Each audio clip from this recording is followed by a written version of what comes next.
Amen అనువాడు అని అంటున్నాడు. Amen అంటే సో బీ ఇట్ అని అర్థము, తదాస్తు అని అర్థము, పలుకబడినట్లు జరుగునుగాక అని అర్థము. ప్రపంచంలో మరి నిత్యత్వము నుండి నిత్యత్వం వరకు ఒక విషయం గురించి చెప్పిన తర్వాత అలాగే దాన్ని జరిగించేటువంటి శక్తి కలిగినటువంటి ఏకైక వ్యక్తి దేవాది దేవుడు.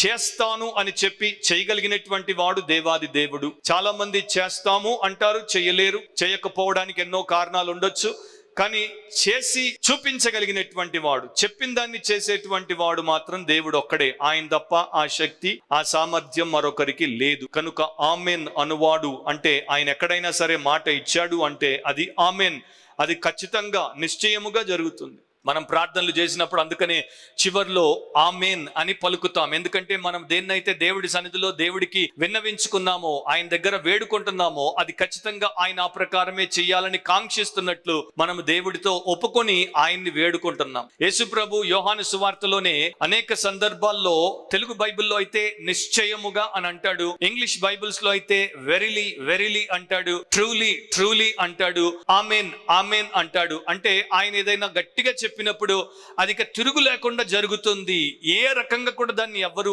ఆపు చేయలేరు అనేటువంటి సంగతిని చెప్పినప్పుడు అది ఖచ్చితము నిశ్చయము అని చెప్పినప్పుడు ఆమెన్ ఆమెన్ అనేవాడు. ఒక వచనాన్ని నేను మీకు చదువుతాను. యోహాను సువార్త 3వ అధ్యాయము 5వ వచనం.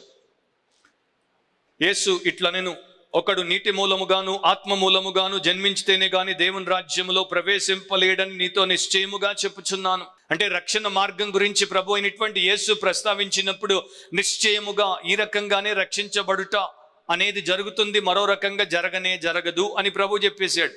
ఆయన ద్వారానే, ఆయన పెట్టినటువంటి ఆ యొక్క మార్గములోనే ఒక వ్యక్తి పాప క్షమాపణ పొంది రక్షించబడతాడు, మరొక రకంగా అది జరగదు. మరి రక్షించబడిన తర్వాత ఆయనలో ఉన్నటువంటి వారికి, క్రీస్తునందు ఉన్నటువంటి వారికి దేవుని కార్యములు వారి జీవితాల్లో నెరవేరాలి, నిశ్చయముగా నెరవేరాలి అంటే కూడా దానికి దేవుడే చక్కని ఏర్పాటు చేసి పెట్టాడు. 2వ కొరింథీ 1వ అధ్యాయము 20వ వచనంలో దేవుని వాగ్దానములు ఎన్ని అయినను అన్నియు క్రీస్తునందు అవునట్టుగానే ఉన్నవి గనుక మన ద్వారా దేవునికి మహిమ కలుగుటకై అవి ఆయన వలన నిశ్చయములై ఉన్నవి.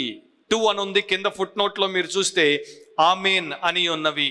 సో నీవు క్రీస్తునందు ఉన్నటువంటి విశ్వాసివైతే, విధేయత కలిగినటువంటి దేవుని బిడ్డవైతే, వినయ మనస్కుడవు మనస్కురాలవైతే, దేవుడు ఎన్ని వాగ్దానములు నీకు చేశాడో వాటన్నింటినీ వాక్యానుసారంగా నీవు నడిచినప్పుడు ఖచ్చితంగా నీ జీవితంలో వాటిని దేవుడు నెరవేరుస్తాడు.